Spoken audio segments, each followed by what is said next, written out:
Hola, ¿qué tal? Buenos días, nosotros somos Escándalos. El día de hoy, pues, hemos recibido mensajes y comentarios sobre lo sucedido del caso de la pipa en el Puente de la Concordia. Entonces, nos vamos a enlazar con nuestro compañero Andrei para que entreviste a algún compañero de la Universidad Nacional Rosario Castellanos. Adelante, por favor. ¿Tú supiste qué pasó con la pipa en Iztapalapa? Sí, ¿Viste alguna noticia falsa en internet? pues había visto sobre el caso de la abuelita que protegió a su nieto o nieta y había visto que primero le salieron como 1000 muertes a la señora y hasta que finalmente pues falleció, como que ya todos estaban como de, ¿será cierto? ¿Que los medios ayudaron a calmar la situación o la hicieron más caótica, la silenciaron? Siento que la silenciaron un poco. ¿Por qué crees que la silenciaron? Porque creo que, bueno, en mi parecer, por la gravedad que tuvo el accidente, siento que fueron muchísimo más víctimas de las que oficialmente se dijeron, que creo que fueron menos de 100, creo, una cosa así. Tú cuando estás navegando por internet, ¿qué es lo primero que haces para confirmar si una noticia es verdadera? Busco más fuentes. ¿Con la tragedia de la pipa de Iztapalapa? Sí, lo que supe fue que explotó una pipa de gas LP, más o menos como eso de las 2:20 de la tarde. ¿Viste alguna noticia falsa en internet? Sí, estaba viendo que circulaban mucho sobre que explotó la pipa porque pues pasó por un bache, entonces pues se volcó. ¿Crees que los medios ayudaron a calmar la situación o la hicieron más crítica? ¿Qué opinas al respecto? Bueno, yo opino que los medios de comunicación sí ayudaron a informarnos, pero la mayoría también nos desinformaron al mandar muchas notas y en ese exceso de información pues nos infoxicaron un poco. Tú cuando estás navegando en internet, ¿qué es lo primero que haces para confirmar si una noticia es verdadera? Bueno, yo cuando estoy investigando algo, lo que hago es buscar el título de la noticia o de lo que estoy viendo, del texto, y veo si alguien más lo ha publicado, si son fuentes oficiales, mejor, y así corroboro que pues, si son fuentes buenas y es información verídica. ¿Supiste qué pasó con la tragedia de la pipa de Iztapalapa y qué recuerdas? Sí, bueno, yo recuerdo haber visto noticias en las que decían que se volcó una pipa de gas LP en el Puente de la Concordia entre los límites de la alcaldía de Iztapalapa y el Estado de México. Hubo pues varios heridos, cuerpos que no fueron reconocidos y también pues hubo varias personas que resultaron heridas y pues que salieron después del hospital. ¿Viste alguna noticia falsa en internet? Sí. Vi las de la señora Alicia, la daban por muerta muchas veces cuando su familia ni siquiera había declarado algo oficial, e inclusive su familia salía a desmentir esas noticias, y de un señor que andaba pidiendo dinero para un familiar afectado cuando realmente pues era una estafa. ¿Crees que los medios ayudaron a calmar la situación o la hicieron más crítica o la silenciaron y por qué?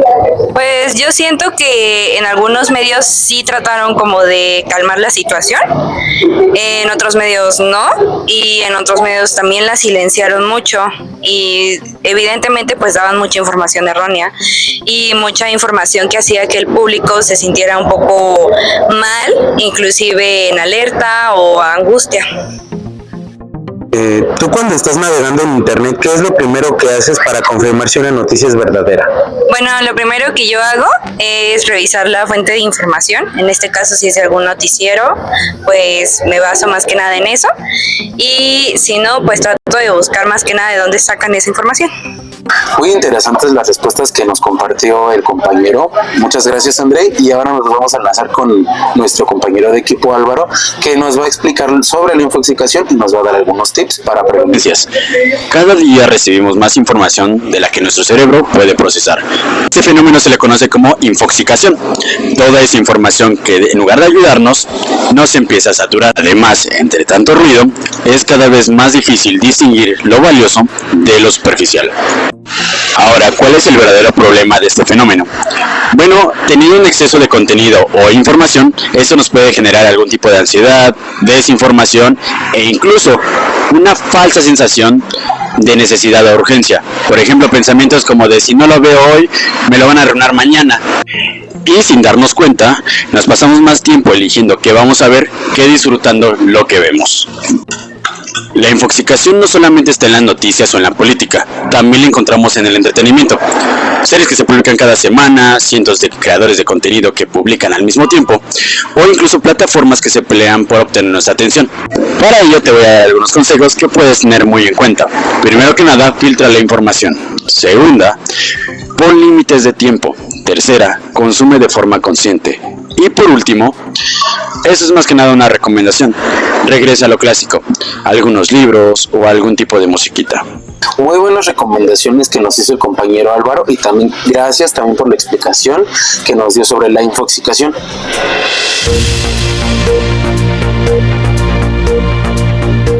Hay espacios por los que transitamos todos los días sin detenernos a pensar en ellos. Autopistas, estaciones, aeropuertos, puentes, sitios funcionales impersonales que existen solo para permitir el movimiento.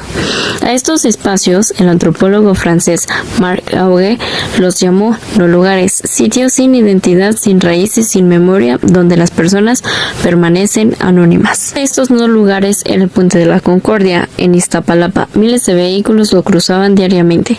Nadie lo miraba, nadie lo habitaba, nadie lo recordaba. Solo se pasaba por ahí. Cambió el 10 de septiembre de 2025. Una pipa que transportaba casi 50,000 litros de gas LP tomó la curva del puente a exceso de velocidad.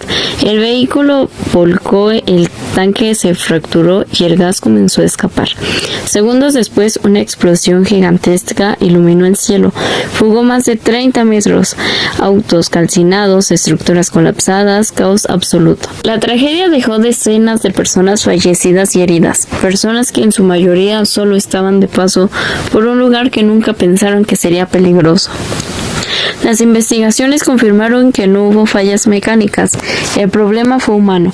La velocidad excesiva sumada a la falta de control sobre el transporte de materiales peligrosos en zonas urbanas relevó una profunda vulnerabilidad en la infraestructura de la ciudad. Y así un espacio que antes era completamente anónimo se transformó en un punto cargado de memoria. De ser un no lugar pasó a convertirse en un sitio marcado por el dolor, la pérdida y la reflexión colectiva. Tragedia nos recuerda a los no lugares, no tan neutros como parecen. Aunque los atravesamos sin pensarlo, también forman parte de nuestra vida urbana.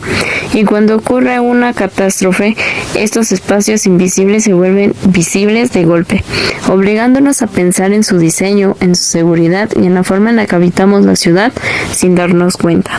La Concordia dejó de ser un no lugar, hoy es un recordatorio permanente de que incluso los espacios más impersonales pueden cambiar la historia de una comunidad para siempre.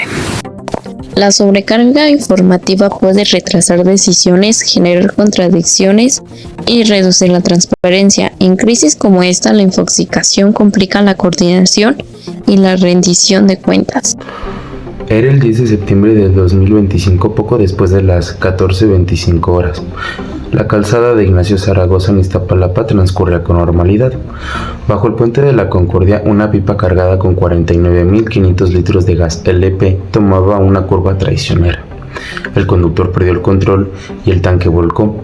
Chocó contra un muro y se fracturó en un casquete, liberando una nube blanca que se expandió a 180 metros. Y en segundos, el escape del gas halló una chispa fatal. La explosión retumbó con un trueno alcanzando 35 metros de altura y envolviendo 740 metros cuadrados en llamas voraces. Automovilistas atrapados en el caos vieron su mundo arder. Al menos 28 vehículos, incluidos 2 unidades de carga, se calcinaron por completo, mientras la onda expansiva lanzaba escombros y fuego sobre peatones residentes cercanos. 4 personas en situación de calle que vivían bajo las columnas del puente fueron alcanzadas de inmediato, sus cuerpos gravemente quemados. Una abuelita llamada Alicia salvó heroicamente a su nieta de 2 años, pero ambas terminaron en un estado crítico. Muchos videos que surgieron por medio de las redes sociales captaron a los testigos que mostraban la huida desesperada de los conductores, abandonando sus autos en llamas, sirenas lejanas y el humo negro elevándose como un elemento colectivo. La jefa de gobierno Clara Brugada y autoridades como Pablo Vázquez llegaron al sitio acordonado. Inicialmente se reportaron 3 fallecidos, 2 adultos y un recién nacido, y 70 heridos, muchos con quemaduras de un segundo y tercer grado, atendidos en hospitales como el José María Morelos y Pavón y el Ignacio Zaragoza del Iste. La cifra escaló trágicamente a al menos 31 muertos confirmados, con 90 lesionados en total. 10 fueron dados de alta esa misma noche. La Fiscalía General de Justicia de la Ciudad de México inició peritajes para esclarecer la falta de pericia del conductor, mientras el metro reabría la estación Santa Marta tras las interrupciones.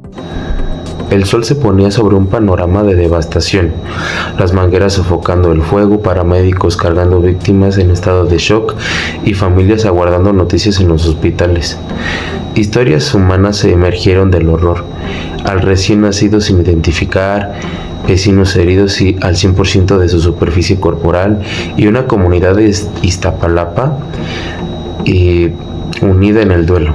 La alcaldía implementó restricciones futuras al transporte de materiales tóxicos, pero el pipazo dejó cicatrices imborrables en la capital.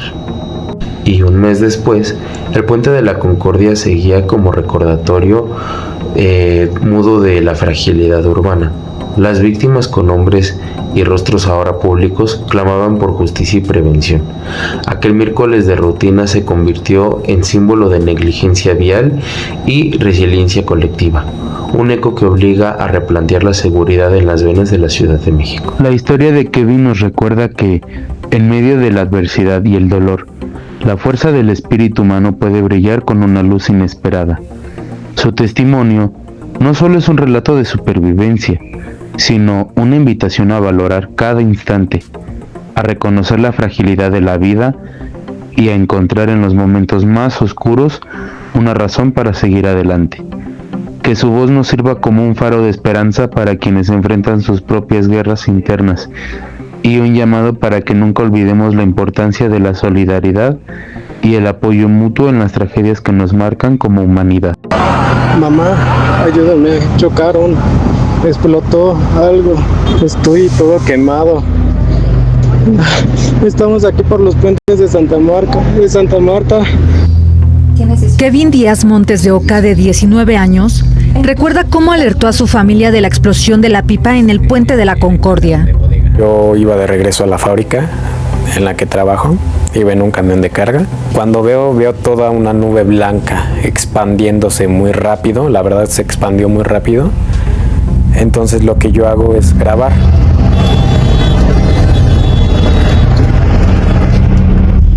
El chofer me empezó a decir, no, pues salte, pero en un tono ya muy alterado. Ay, güey, salte. No corrí ni 5 metros y en eso sentí ya el calor insoportable, mi vista se tornó de color naranja, sentí un dolor insoportable y no pude correr más, sino ya el flamazo me alcanzó. En ese momento mi esposa me manda la nota del accidente y le confirmo. Mi hermano estaba dentro de ese accidente. Kevin dice que algunas personas lo auxiliaron antes de ser trasladado al hospital Emiliano Zapata, donde le trataron inicialmente las quemaduras. Bajaron a los que estaban más graves y yo me bajé solo. Empezaron ya a hacer curaciones, me empezaron a retirar toda la piel que ya estaba levantada. Era insoportable el ver cómo te quitaban la piel y cómo sangraba. Horas después fue trasladado al Hospital Sur de Pemex. Tuvo quemaduras de segundo grado profundo en 17% de su cuerpo, en cara, cuello, brazos, manos y espalda. Vi a mis hermanos y igual sentí otra vez una tranquilidad. Dije, ya me vieron, entonces lo único que hice fue levantar como pude la mano y un poco el pulgar, y le levanté el pulgar para que viera que todo estaba bien. A casi un mes de la tragedia y con Kevin dado de alta, la familia asegura que su mayor temor es que la explosión se olvide y los responsables evadan sus obligaciones. No se han puesto en contacto con nosotros de ninguna manera. pues sí, pedimos nada más ese apoyo que se acerquen con las víctimas. Lo único que pido es que se haga justicia, que la empresa gasera de la pipa se haga responsable. Y sí, más que un apoyo, es una responsabilidad legal, moral, con todos los afectados.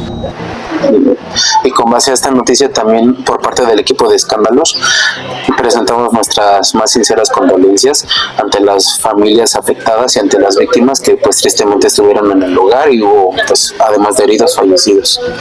Y también pues queremos decir que no caigan en todo lo que dicen las redes sociales y verifiquen bien las fuentes, que no todo es real y no por lo que diga algún influencer, algún cantante, alguien que no está bien informado es verídico. Sí, alguien que es del medio del entretenimiento y como tal también en las fuentes verídicas también que están por parte de del gobierno de la Ciudad de México, de cualquier otra entidad del estado, por favor confirmen bien las fuentes realmente porque eso nos va a ayudar mucho para también no sobreinfoxicar. Y nosotros somos Escándalos y síganos en nuestras redes sociales, nosotros te vamos a dejar aquí abajo nuestra descripción para que nos puedas seguir.